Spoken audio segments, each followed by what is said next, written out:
Good morning, good afternoon, and good evening, and welcome to yet another edition of the Pure Digital Passion Podcast with me, Moses Kemibaro. Today, we have a special guest, somebody I admire and have known for a number of years. She's one of those people that I consider to be a digital nomad, somebody who works primarily online, but has also transitioned from a career being a technology professional for over 18 years and become one of the best known health and wellness coaches in Kenya and beyond. Today, we have none other than the very famous and the very fantastic Jane Mukami, and she's going to tell us about her life and what she does.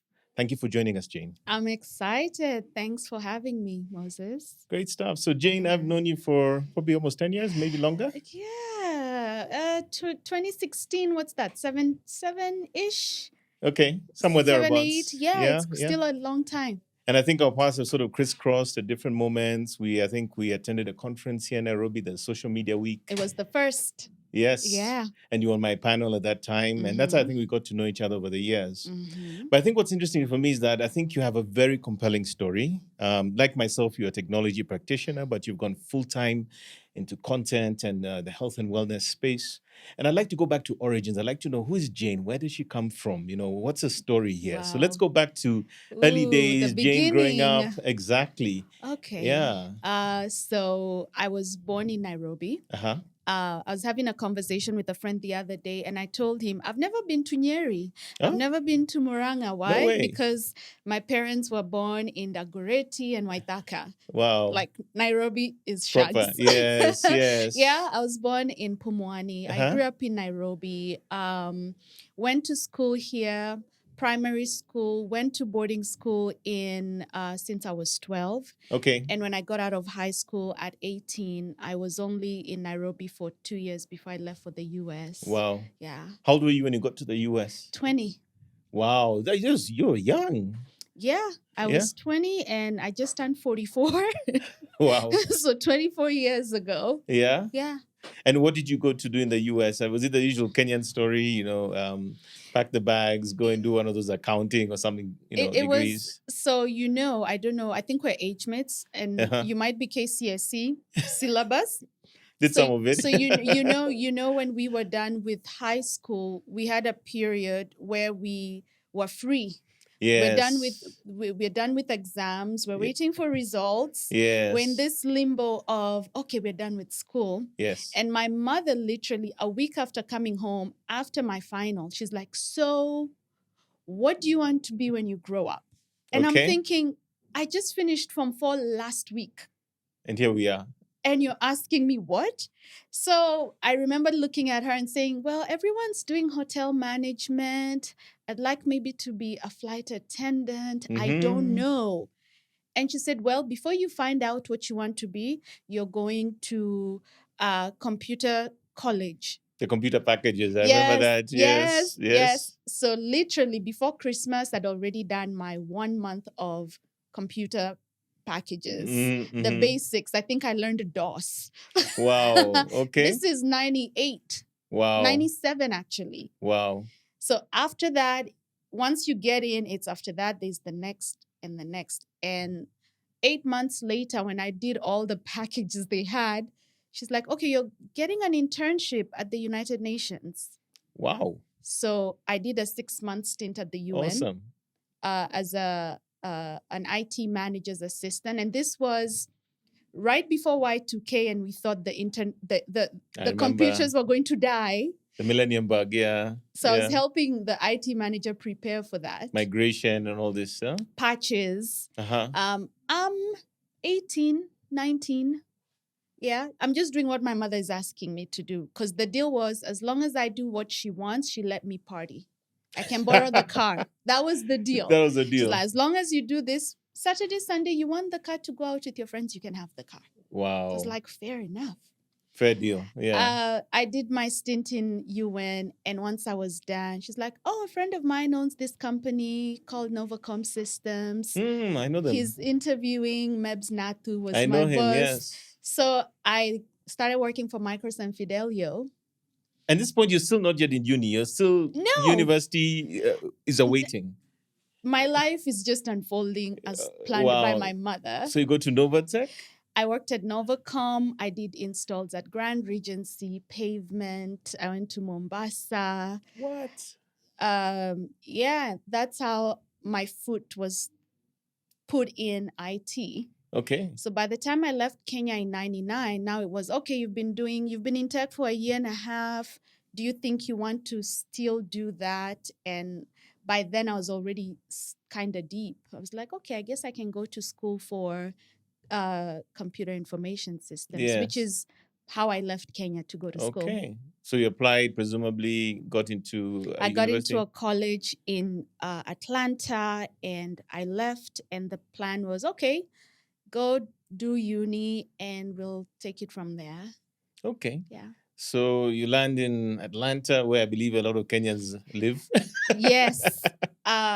And actually, I did have friends who were going to the same uni. Oh, and nice. this uni is called Kennesaw State University, which used to be called Kenya State University, because there were so many Kenyans. Oh, okay. People made a nickname for it. Yeah. So and it's because it was a small uni that was away from the main city. It was growing, and it was very accommodating to international students. So it made sense that, okay, when you get there, you'll meet some Kenyans.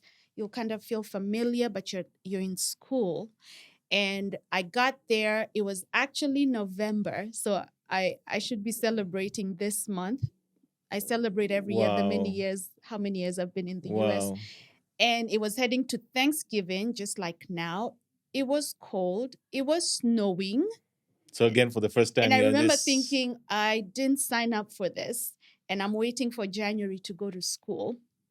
Wow. So I had 6 weeks to settle down and all that. And that's how uni life kicked in, and learning that as an international student, especially because my mom was a single mom, and I felt like she had put such great effort in raising my brother and I and paying my tuition.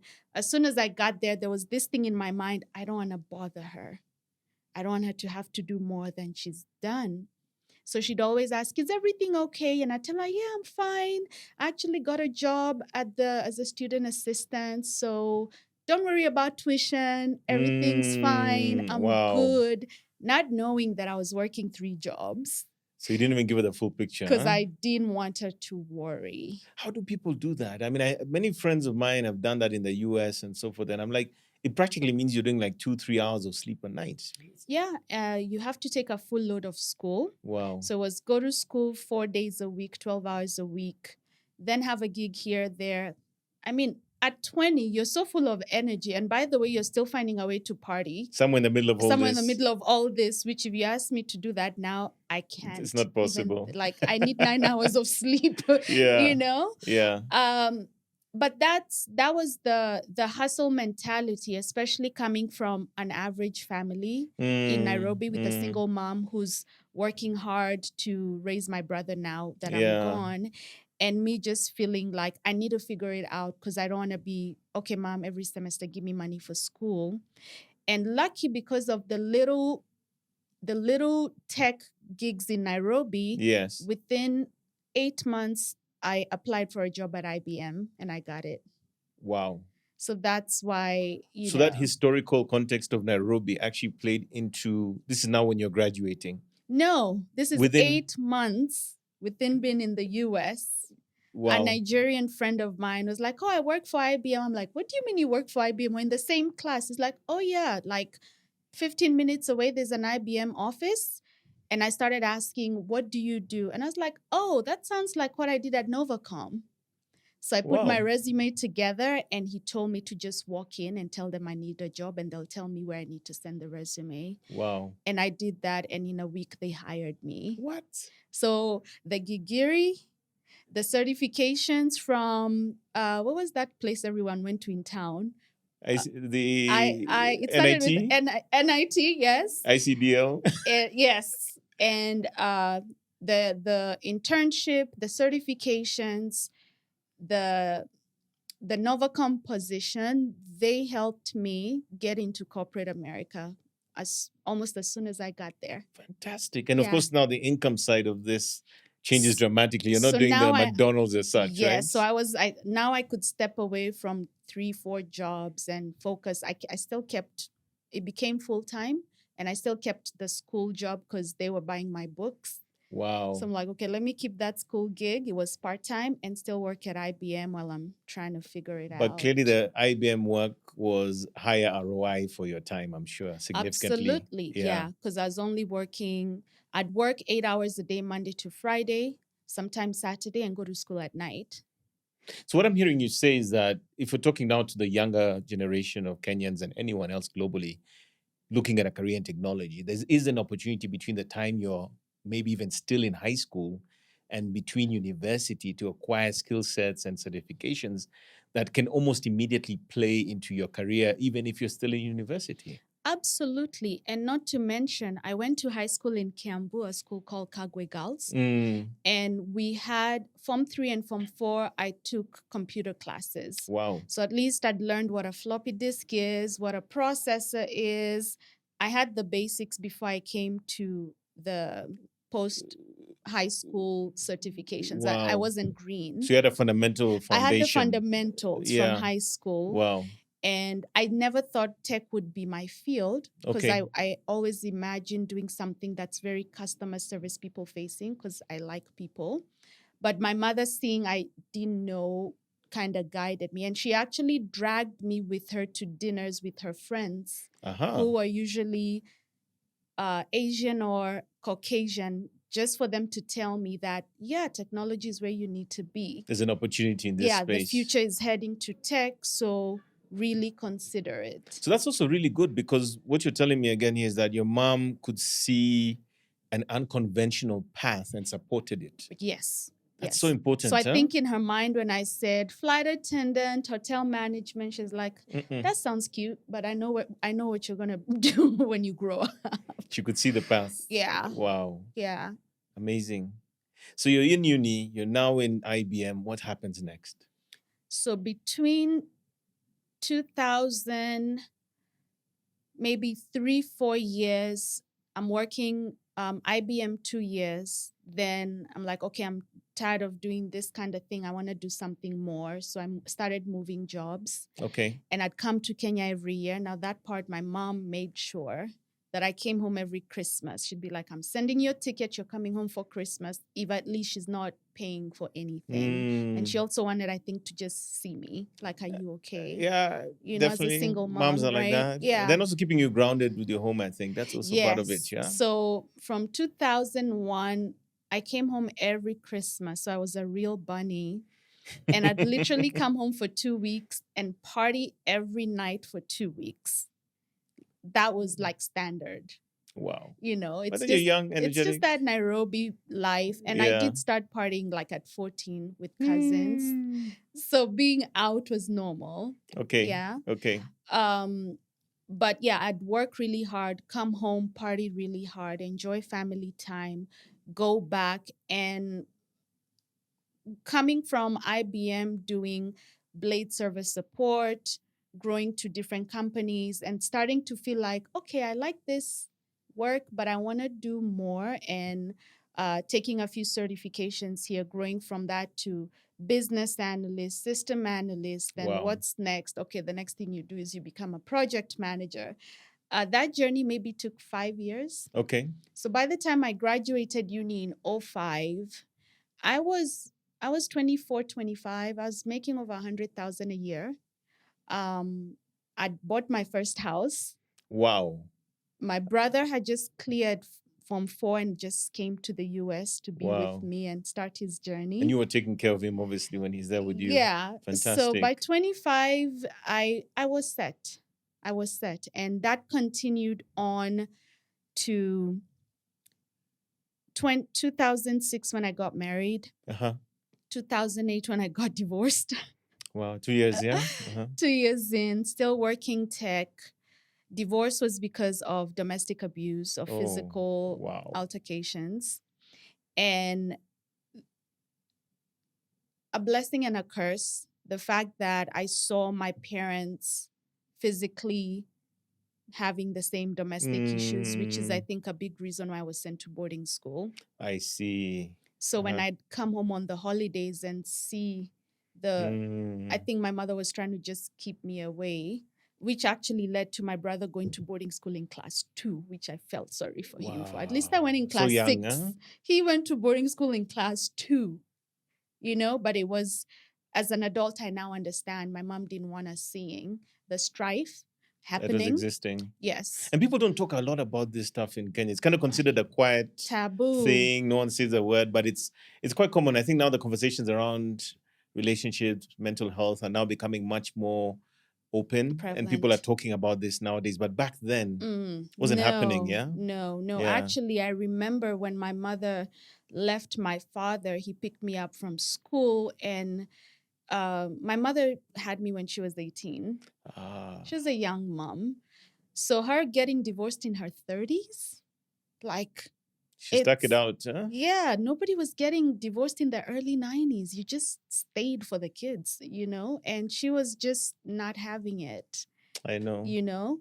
So me growing up and kind of seeing myself going through the same path and thinking, and I remember talking to her and saying, yeah, this is happening. And she said, well, you saw me leave your father. I can't tell you to leave, but if you do decide to, I'm here. I understand. And she had that context as well, right? Yeah. So she was very supportive, and she said, whether you stay or leave, whichever one you choose, I'm here to support you. So I chose to leave. But as a 28-year-old, you're not an adult. You haven't had enough life experience. In our 20s, what we think love is, the concept of love is so different. So I think what happened to me is I was happy. I was divorced from a no one's beating on me perspective, but emotionally was so much doubt. I actually didn't tell people I was divorced. Wow.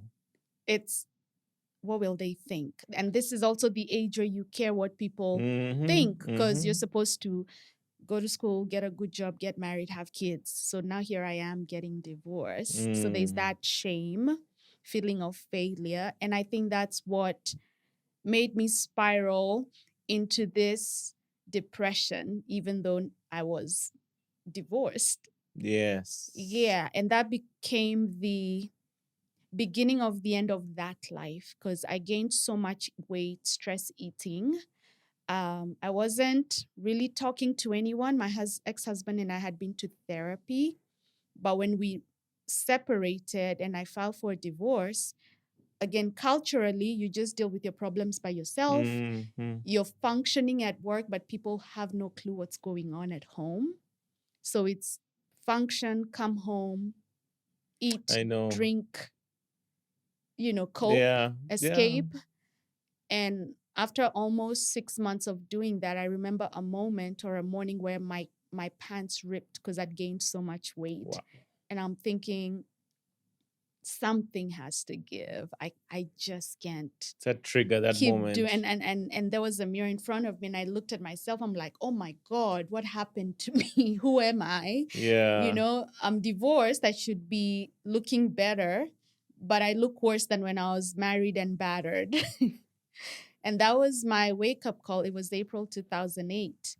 And the first thing that my brain registered was, okay, I need to do something about the way I look at the very least. And that day when I got off work, I remember walking into my neighborhood gym and kind of signing up and trying to, okay, let's start this thing. Had you ever worked out? Had you I'd been never physically been in a gym your entire life? Were you ever. like a sporty person in school? No, I played table Wow. tennis. So this is like first. This is first like time. like a fish out of water. I remember even the clothes I wore was in a t-shirt and some sweats, and I'm looking at people like I look crazy. Everyone at the Wow. gym looks so stylish, and here I am with a cotton t-shirt and some sweatpants. And But it was important that there's that thing they always say, like when somebody's going through the process of transformation, it's making that decision at moment and saying, now enough is enough. Yeah, that was the day, like literally the switch flipped to forget this. Yeah. I'm going to do something, even though that thing that I did, which was walking in the gym, it taught me, first, I didn't know where to start. I ended up hiring trainers, taking classes, starting to run half marathons. Wow. I started becoming physically active. But 2 years later, I still hadn't really lost weight. I'd maybe lost 2 kilos because I thought all you had to do was exercise. I was doing the diets and losing weight, gaining it back. You know, there's something so profound you said. I think it was when you came to my Rotary Club. And it was kind of like a mind flip, even for me. And I was thinking about this even before this conversation, that you said that losing weight has nothing to do with exercise. In fact, I think a quote that I saw is that you said you can't outrun a bad diet. No. Right? And this is kind of crazy because everyone thinks you got to just work out and it all goes, right? But it's actually more about what you eat and when you eat it. Yeah. Than actually the exercise, right? Absolutely. So those 2008 to 2010, what I learned was, okay, I love the process of working out. I love how it makes me feel, but my body really didn't change much. I just adapted the habit of working out and I'm sure dieting. attitude-wise, you still felt good, right? Yes. The thing that did change, and this is something a lot of people don't know, is that moving changes your emotional state. Actually, it's the quickest way to beat depression. Just get your body moving. Just get your body moving. And that's why I do it first thing in the morning, because as soon as I wake up, whatever happened yesterday, before my brain starts worrying and feeling, if I go work out, it's almost like hitting pause on the worries, going to work out, and then getting this mini superpower that makes the problem not so bad. Yeah. This puts you in the right state of mind as well, yeah, right? It's almost like a mini reset daily that makes you feel like, oh yeah, that was bothering me. It's not as bad. Like, it makes you just deal with stress and life so much better.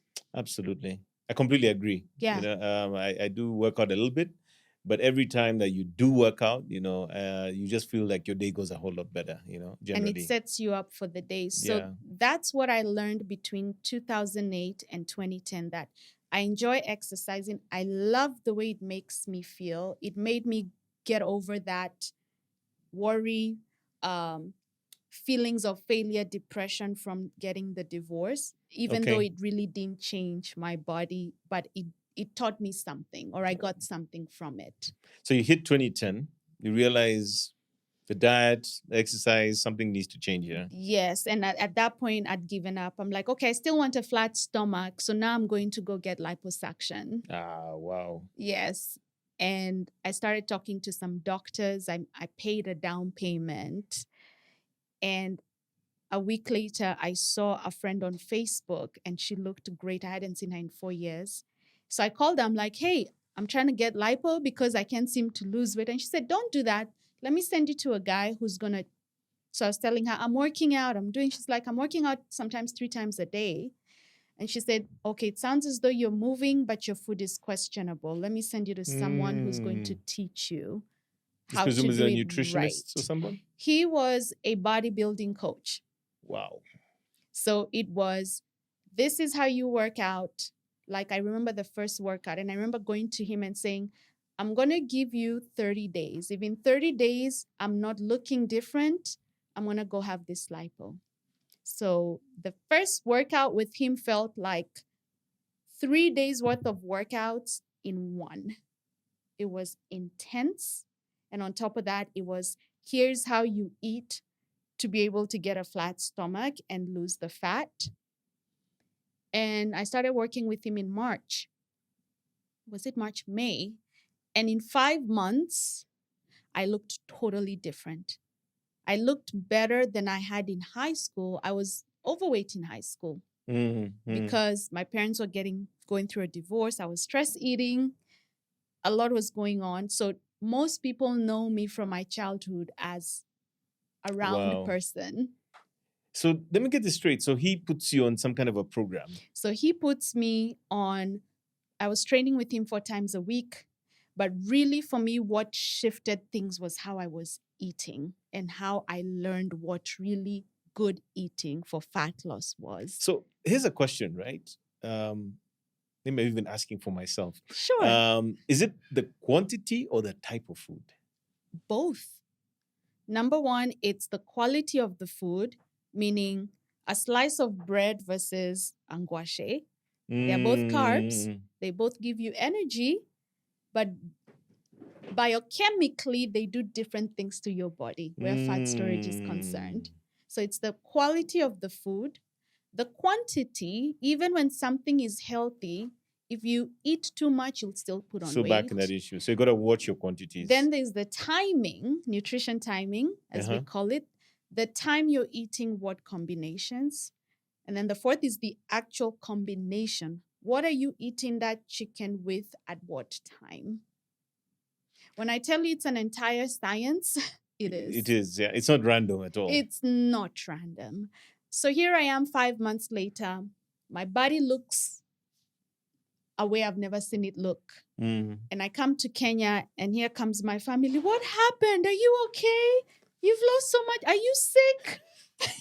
You're not eating enough, yeah? Those ones, yeah. And people relate to you the way they remember you, right? At that point in time, right? Yeah, but it's this, we're used to you being bigger, rounder, and now you come home looking sick. Wow. That's why they're calling you sick. Yeah, they're like, is the US stressing you? Do you need to come back home? I'm like, guys, this was intentional. And no, I don't eat chapatis as much. I don't drink Fanta as much. I don't love those wimpy burgers as much, you know? So, yeah, so 2010 was the year of finally having my breakthrough in weight loss. Mm. And now, okay, so you had the breakthrough, you've come back. Clearly, this is a new way of life. And I'm trying to kind of wanting to kind of remember the point where I became aware of you online. There's a point where it's sort of like, guys were like, okay, who's this person? Where is she? This is now the Fit Kenyan Girl moment. Right. So I'm thinking about how do we connect the dots from that moment to that? Okay, so 2010. So people start coming to me, my friends, my neighbors. And by the way, I'm posting on Facebook, hey guys, I'm working out, I'm eating. And when I went back to the US from Christmas 2010, I asked my coach, okay, I've achieved my goal. Now what are we doing? He said, well, do you want a challenge? I said, yes. He said, okay, let's get you in your first bodybuilding show. Just do one. I was like, cool, let's do it. I'm game. And in 2 months, I got ready for my first bodybuilding show and I was on stage in March. Wow. And I was like, wow, okay. Now, what I'd learned in 2010 was good, but for you to become a bodybuilder, there's a certain precision that has to happen. You have to get to a certain body fat. I think I used to be about 8% body fat. The discipline is different. So I took things up to bodybuilding and it became my lifestyle starting 2011, 12, 13. And I'm posting on social media. So people are hitting my DM asking, hey, help, what are you doing? Well, how do you work out? What do you eat? And I'm just sending info free. Oh, guys, here's what I'm doing. Here's how I eat. And you're still in the corporate world at this point. And people ask me, can you help me? I'm like, no, I'm not a trainer. I'm actually a PM. This is just something I enjoy. This is passion. And it's free. But then you're having the whole world come to your door. So now I'm like, I'm tired of answering the same question on Facebook 20 times. So I'm going to start a blog where if you ask me a question, I'll have like a knowledge base. And you can go into You want the answer? Here's the link. I've talked about it on this blog. Did I know anything about blogging? No. So I took a 1-day blog workshop in Atlanta. Wow. And the teacher says, okay, everybody, I want you to think about what you'll name your blog. It needs to be memorable. And she goes around the class. She comes to me. She asks, so what's the name of your blog? I said, well, I'm not interesting. I'm fit. I'm a woman. I'm a girl. Yeah, should I just be fit girl? She's like, yeah, but that's normal. I'm not excited. I'm like, well, I'm Kenyan. Okay, so you're a fit Kenyan girl. Really? And I'm like, yeah, I am a fish. She's like, that's memorable. That's how my blog. And the penny dropped. There was. Wow. And the homework was we had to start blogging in a week and blog for 30 days nonstop. That was 2012. Still, that's 11 years ago, huh? So you start running your blog. I just started writing articles. No thought of monetizing. It's almost like CSR. Like, guys, this is what I know. Go get it. Almost like a journal, right? Yeah. It's just, you want to know how I do it? I'm going to write a post every Tuesday. You can go here and read it. Fantastic. Then I come home, December as always, And I get a call. Oh, do you want to be on Jeff Koinange's show, The Bench? I'm like, what are we talking about? Fitness. And somewhere in between, The Nation had reached out and done an article. Wow. So now you've built a profile. People know who you are. Again, to me, it's guys, I work in tech, but on the side, I bodybuild. Do this thing. Yeah. Yeah. So that year in Nairobi, I think I was on KTN, I was on The Bench, all newspapers ran an article. And I'm still like, yes, this is my lifestyle. I'm just sharing my lifestyle. So at this point, you're not even commercializing. You're not helping anyone. You're just sharing the good news. Yes. Wow. That's it. And yet they're coming at you anyway. Yes. Wow. So I didn't have, and I always like to tell people when you find your passion, it just seems as though everyone comes at you. You don't have to chase people and chase the media. And the authenticity is there, right? They come after you. They can knock sense on your the authenticity. door. Yeah, right. So that's what happened. So 2013, it was August, and by now I was contracting or consulting for companies. And I remember my contract was ending, and the company I was working for, the director was like, "Can you stay with us for 6 more months?" And I said, "Yeah, but I need a break." And I started feeling this pull of when I talk to people about health and wellness, I feel alive. And if I need to research something, I could spend hours. And from that perspective, right? Right. And here I was waking up and doing this job. Yes, it paid me good money. I had a great title, but so I told my boss, give me a month. Let me take a month off. Of course, no pay. I'll be back. I just need to think through some things. And that month, really, I needed to find out why I was feeling unsettled. And I started thinking about fitness and saying, yeah, but fitness can never pay me what I make in tech. It can't. I mean, personal trainers are not making money. So how can this ever work?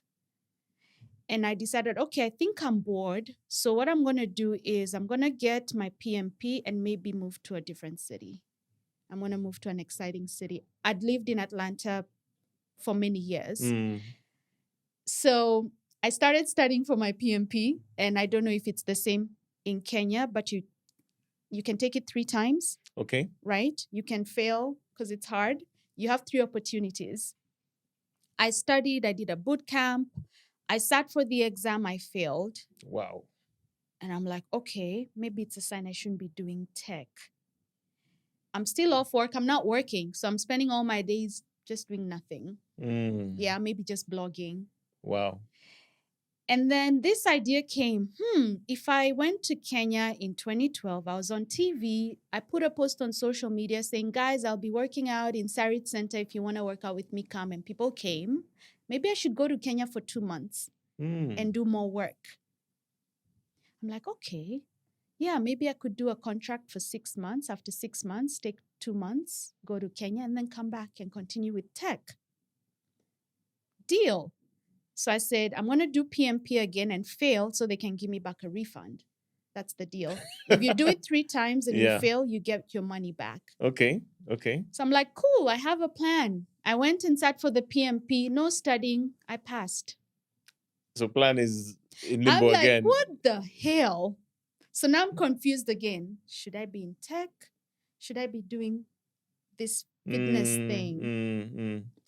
And I remember that moment because I told myself I need to find a solution in 48 hours because I can't explain to you, for me, how I'm good at listening to my feelings. I like to understand. And when I'm not feeling, when I feel pulled apart, when I feel torn, I almost can't function. I love clarity. So I'm taking a shower the next morning and I promise you, I hear this voice saying, move to Kenya. I'm like, what? No, 2 months, I'll go and come back. Move to Kenya. No. 2013 October. I get out the shower. I call my mom. I'm like, Mom, I'm coming back to Kenya in a few months. And she's like, oh, that's good. It would be nice. And I told her, yeah, and I might stay there for a while. She said it would be nice to have you because the most I'd ever come is 2-3 weeks. So I hung up the phone. I'm like, what would moving to Kenya look like? Okay, I have to sell my house, quit my job, do I go to visit for a long time? But it said move. So I was like, okay, I'm going to plan for a move. I'm going to get a contract that's 6, 7 months long, sell my house and move to Kenya. And that's what I did. 2014 September, I came to Kenya. It was maybe February that I told my parents, guys, I'm moving to Kenya. And they're like, what are you coming to do? I'm like, I don't know yet, but I need to just come and figure something about fitness. And oh, they freaked out.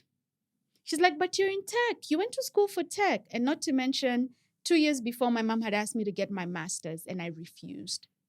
Because I told her I had a feeling that I'd find a way to do health and wellness online. And I didn't want to spend money and time on a master's.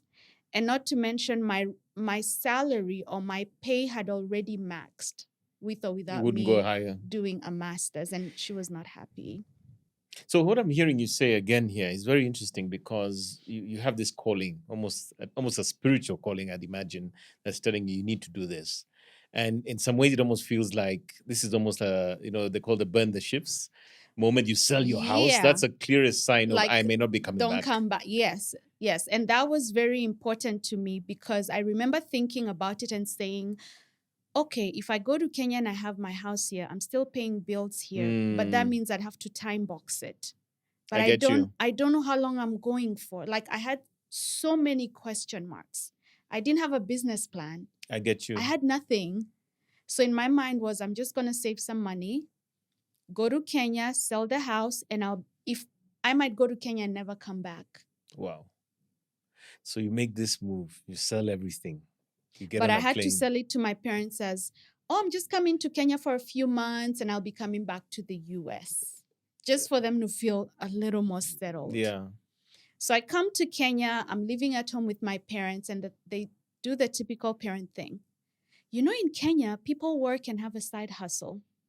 So why don't you go back to work? And while you figure out your fitness thing, at least you're doing something. Don't just be idle. Because in their mind, they're still not grasping that I've seen something happen online. Something bigger. Like, yeah. people are talking to me online.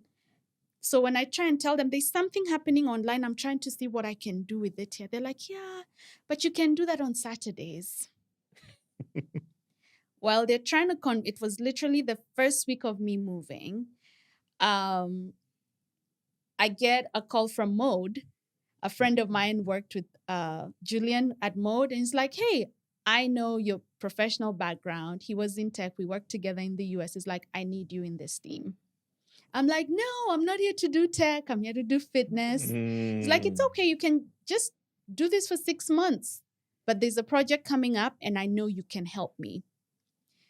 Fast forward, barely an interview. I'm in Mode, working as a PM, and which made my parents very happy. And on the side, still trying to figure things out. And actually, a lot of people in Nairobi are becoming my clients on the side. I'm training some people, some it's nutrition. So you're monetizing now. You're actually creating a business out of I'm creating this. a little, just a bit of money, not much, but I'm feeling as though there's a bit of traction, but I'm still trying to figure it. And a few people come up and say to me, hey, I'll give you $1 million, open a gym. It's yours. I'm just a silent investor. I had several offers like that. Wow. But that means you'd already built this personal brand to such a point that people saw you as the expert, the authority in this space. Yeah, but to me, I kept feeling like, guys, you don't even know that I haven't figured anything out. This is the classic imposter syndrome moment. No, it's just all I've been doing is posting on Facebook. And at that point, my corporate America, or my corporate thinking, I didn't have any business sense. I get what you're saying. Yeah, so to me, it's, guys, I'm doing nothing. Just like you share you're out with your family having ice cream, I'm at the gym. Like, I don't quite get it. Yeah. And I'd written a little free book in early 2014 that people had started downloading and promoted it on Facebook. And I think 13,000 people downloaded it within a month. So in my mind, I could see some things turning. I just couldn't connect the dots to monetizing. But thanks to the corporate job in Kenya, I started working with the people in the company, which, unbeknownst to most people, when you start a diet, it's so hard. You're still craving bread and alcohol and fries and pizza. So I'd say, okay, if you're having a hard time, I'm going to put you on a detox. Oh, Do this detox, and it will force you to want to eat good food. And I did it with a few people at Mode. And that's how I came to write the 10-day detox, which became my first digital product in Kenya in 2015. wow. So again, everything was working, but to me, not quite. Still finding the path. Still trying to figure it out. And anyway, yeah, that's how I finally started making money on an ebook that I sold for $10 that made me, I think, $10,000 in the first week. What? Right? Kenyans need to hear this. Yeah. And this is 2015, August. Oh my God. So I remember telling my parents, sit down, we need a meeting. This is what's happening. Here's my salary. But I just made 3 times that in 1 week. And you want me to keep working. And I came here to do this. And my mom looked at my stepdad and said, hey, okay. There's money here. Huh? There's Besha. She's like, okay, so you want to tell us that you made this 10,000 in 1 week doing what? Content. I'm like, nothing. I put a book on a website and I told people on Facebook, guys, if you want to lose weight, there's this book, go buy it. They bought it. I did nothing. And the money is just coming when I'm sleeping. This is a passive income story, right? So my mom said, oh, if this is how things are, you don't need to work. But you provided data-driven evidence, right? It's like a techie. Yes, because the traditional thinking of most of us and our parents is you only make money when you have a job, right? And I remember going to Julian and saying, my time has come. And he said, I know fitness has been your thing and I knew you wouldn't be here long. I get it. Wow. And he got it immediately. He got it because he's obviously the online space and all that, and but fintech anyway. So that little thing or book is what made me have yes, I knew there's some way to make money doing this passion thing online. Now, how do I make it bigger? The tipping point, so to speak, yeah? Right. So we're talking of 2015. 2015, first book. 2016, second book. 2016, I leave Kenya to go to the US because my brother wasn't doing well. It was November. And I stayed there for a few months trying to work, trying to get help for him. And it ended up being 4 months. And 2017, February is when we lost him. Mental health issues, being in the military, PTSD, cutting the family off. So just being there for that. And once we laid him to rest in 2017, I remember thinking, my parents came back to Kenya and they were like, are you coming back home? And I said, you know what, I'm going to stay here for a little bit. My therapist is here. My friends are here. I'll be back to Kenya in like a few months. I'm just going to take time. And my way of taking time was also, okay, let me get a job. Let me get a 90 job to just help me focus on something different. And in 6 months, by the time I come to Kenya in December, I'll feel like I'm better. Yeah. So during those 6 months, I remember thinking, okay, I've been doing well online, but I really still haven't. I mean, when you're selling a product, you need customers. If you're selling a $10 product, you need X number of new customers every week. It's a numbers game. And this is when, again, my gears started turning into how can I move away from the ebook market? Not to mention there's a lot of copyright issues, sharing, especially in this part of the world where it's more prevalent. We don't have this in like developed countries. People don't share PDFs. Yeah. It just doesn't happen. So during that time is when I started searching for help. I started looking for coaches like, hey, are you in the health and fitness industry? Can you show me how to do this online thing to really build a really solid business, but not with ebooks? And as I started investing and learning more, by the time the end of 2017 came, I was like, I don't think I want to go back to Kenya. I think I want to stay here and learn more and grow the business because the knowledge is there. It was the cutting edge, really. Yes, because when you live in Kenya, even the ads you see on Facebook, they're African or Kenyan based. When you're in the US, the ads you see are not Kenyan ads. You get to see more information based on your IP address and geographic location. Correct. So just me realizing that, okay, when I'm in Kenya, everyone knows me, which means I'm at a ceiling. I'm the best. People know me for this. But in the US, there's so much room to grow and so much to learn. So why do I want to go back right now just when I'm starting to learn? So I said, okay, I need to stay here and learn from the best because those best are here and I can only find them online here. And that's the route I took. And it was 2018, a year after starting that job, that I quit the second time and said, okay, now I'm done with corporate for real, for real. Now I need to make money.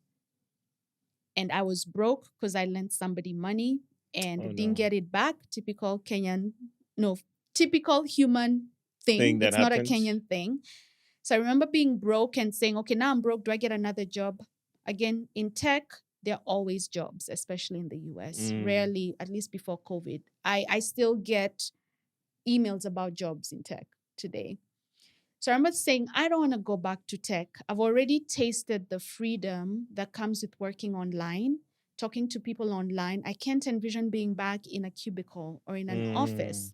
So I walked into a bank and took a loan. And the person I wanted to work with was $12,000 for 8 weeks. Wow. So I remember saying, okay, I need a loan to pay this person and I need money to pay my bills for at least 3 months to float. But I need to do this now. And if this doesn't work, I'll never quit corporate again. So this was a do or die moment. This was my ultimatum to myself.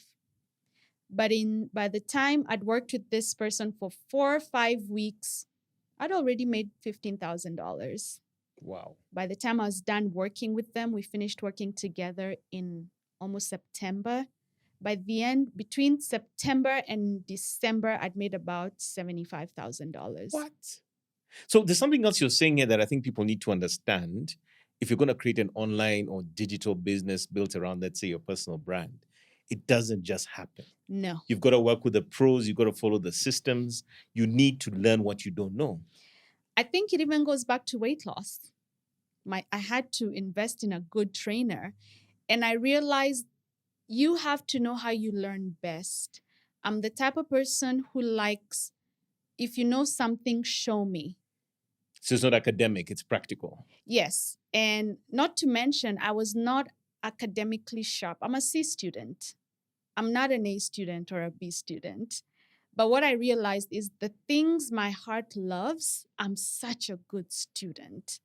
Yeah. You go all in on that. I go all in what I enjoy. Just like in school, I loved English. I didn't care for math and chemistry and physics. And that was that. Right? So I did good in English because I loved it. And I think it's the same thing for every person. When you enjoy something, you can learn it. So anyway, going back to that, what I learned is when I want to go from one level to another, I'm okay paying for a shortcut. I'm okay saying, Moses, you're really good at this. Show me. Instead of me trying to figure it out, how about I invest and pay you and you show me the shortcut? Correct. And that was 2018. Every year since, I have a coach. I have a business coach. I don't go at it alone. Why? So again, you're saying that it's almost like that famous African saying, almost like to raise a child, it takes a village, in the sense that it's when we reach up to get help from those who know better that we become better. Absolutely. The only difference and the shift is, and I'm always saying, it makes sense for you to take a loan to go to uni, but uni doesn't guarantee a job, right? You can take a loan to pay someone to show you how they've done something. I'm also big on don't pay people who've not done what they're teaching you. If I've lost weight, I'll be a better teacher than someone who watched YouTube videos about weight loss. So when I'm looking to find coaches, it's because I've seen they were where I am now and they figured it out, which means they can show me how they did it. And 2018 is when really my business started. And at this point now, you've sort of you've broken the bridge, you've burnt the ships. This is it now. No You've more learned the stuff. corporate. I've taken a loan. I need to pay it back, but I'm seeing the ROI of the knowledge I paid for, because now I'm learning how to structure my coaching, how to communicate effectively online. Now I know how to do content marketing. And when people read and pay me, I can execute perfectly on the back end. That's 2018 is when I became a CEO. Up until then, the little ebooks, I was just trying to figure it It was out. tactical. Yeah. And when you're doing all this, is this still primarily you, or do you have a team supporting you? How are you doing this? Just me. I'm a solopreneur. I'm the marketer, the full service delivery, support. It was me, just me. And is this still the same scenario, or you have a team supporting you? Now I have a team. So let's move from 2018. So you figure it out. You know, the penny drops. You're rolling. You're making good money. I don't have to be in Atlanta. As long as I have my laptop and Wi-Fi, I'm serving my clients. The business is growing. Yeah, what I envisioned in 2012 is coming to life. At this point, are you making more money than you would have made in the same role that you had before in corporate, or is it comparable? 2019, so 2018, July to September, I've gotten help. I've made 75,000. 2019, that entire year, I made a little more than what I made in corporate. So now at least it's parity. There's something similar to. And I'm sure from there it's accelerated, right? So then COVID came in 2020. Oh, wow. So 2019, I also got to spend 3 months in Asia, just traveling and working. Again, it's just me at this point. Internet, laptop, Facebook, Instagram. That's it. Wow. The business is running. I come home from Asia January 2020. The world shuts down in March. There's chaos. People are not spending money. Everyone around the world, a lot of people are losing jobs. There's no job security. And that year, my business revenue doubled. Irrespective. Mm-hmm. You guys are working out from home and doing something to keep them positive as well.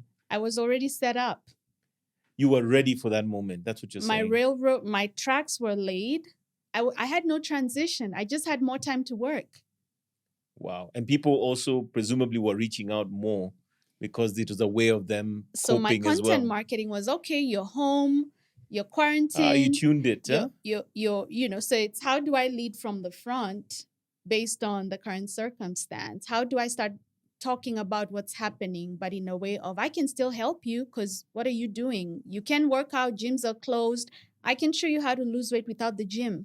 So you went contextual. You made it relevant contextually. So I'll teach you how to eat and lose weight during quarantine. That content resonated with people. Yeah.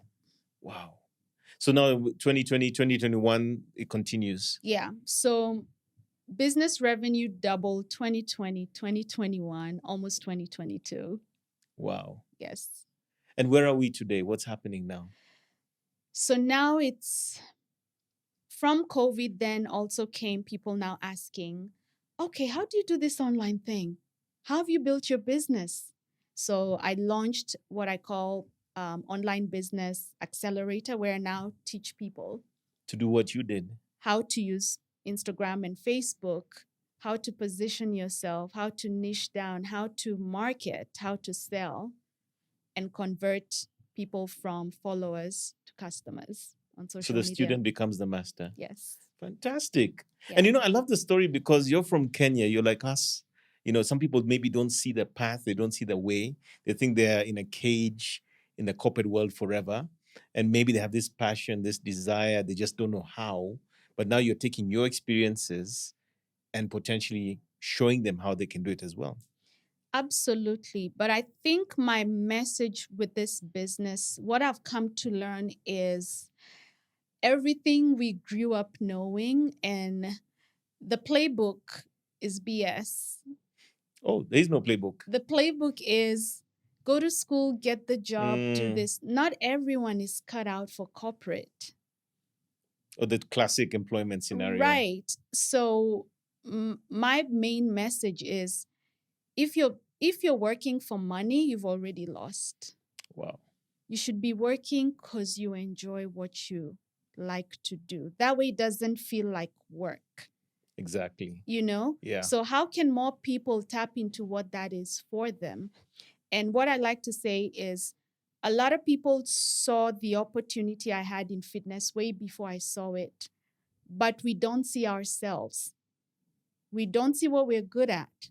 And actually, this Saturday, I had a luncheon with women I've worked with over the last 3 years. They're my clients. And I said to them, some people were created for corporate. They're supposed to be the VPs, the directors, the CEOs. But if deep down you make a lot of money and you're not happy, it's because you're not on purpose. So, what is your purpose? Why do you exist? Why are you here? And it's usually not hard to find it. It's just that we don't think that it is what it is. And I like to say, your purpose is the thing that your relas call you for. Hey, I'm struggling with my resume. Can you help read over my resume? Can you tell me if it makes sense? Hey, how do I save? It's the simple things that most people come to you for. It's already there, but to you it's so simple that you don't even see it as such. And I think you said that because when you're just sort of posting and, hey, I'm doing this, I'm doing that, and it's not yet a business idea, it's just me loving what I do. Right. And that is the trigger that got people coming at you. You're doing it almost effortlessly, right? And me thinking that it would never make me much money. Wow. You know? Yeah, me doing it for free is okay. Wow. So I have to ask, you're here, obviously, I think you're leaving tomorrow, but what's next? I'm almost like, I feel like I want to hear what's the next chapter, what's next? What's next? What's next is I've gotten to a point where I've focused it's 2018 to now, it's 5 years of being in real business, what I call real business. I've grown a team. Next is 2024 is streamlining processes, having systems in place, growing the team some more, scaling up some more, scaling more, because I feel like there's still a lot of things I do that I shouldn't be doing in the business. I'm still in the business and I need to be working on the business. I have a lot of ideas that I've wanted to execute but not had the time. But more importantly, I think I'm at a point where I'm like, even if I never scale the business and stay where I am, I'd be happy. That's good.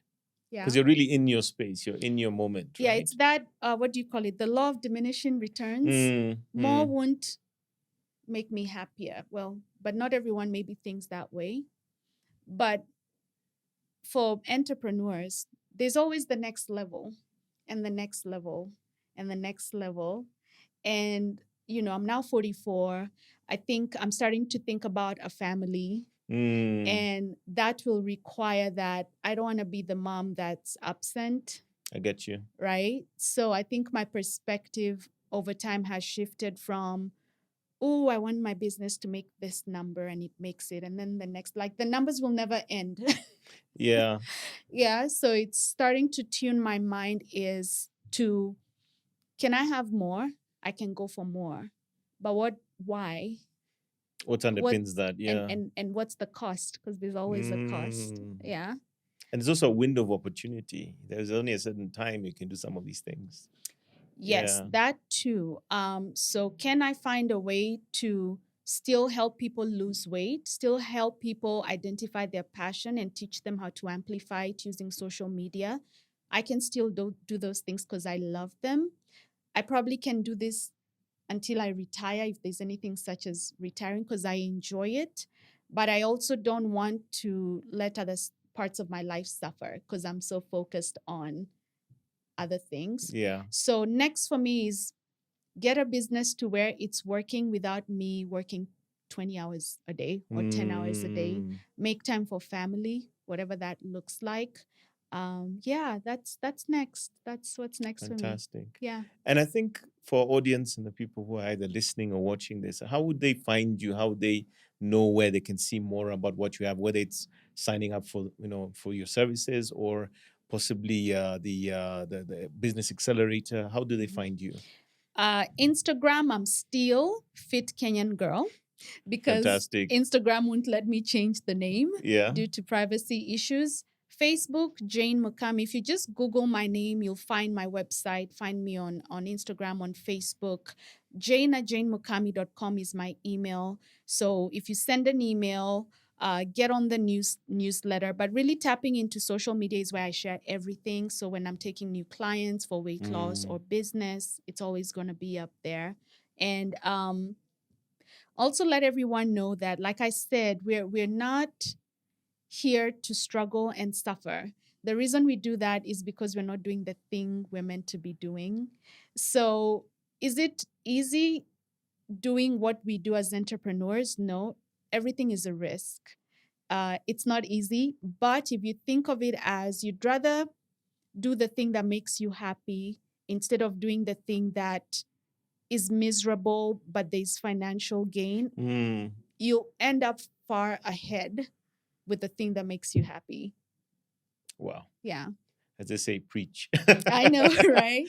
Jane, thank you so much for joining us today. I'm so delighted we got a chance to do this with the limited time you had. Right. And more importantly, I think sharing the story, but also the journey, because I felt like as you were breaking down the steps, almost like the foundations that have brought you to where you are, it's almost like a sequence, that you're moving, you're gaining mastery at different levels, and all these things lead to where you are today. And that journey is not even over. There's still more to do. There's still more to see. But it's not always about making more money. It's about finding a satisfying lifestyle. Absolutely. Yeah. And thank you for having me once again. Yeah, absolutely. Yeah. So thank you so much for joining us. That was Jane Mukami, Fit Kenyan Girl, somebody I've known for a while. And of course, you can see there that you can take your passions and turn them into a digital business that allows you to live the kind of life and the kind of quality that you aspire for in a way that you can enjoy and really sort of reach your full potential in your purpose. Once again, thank you for joining us on the Pure Digital Passion Podcast with me, Moses Kemibaro. We'll catch you in the next one.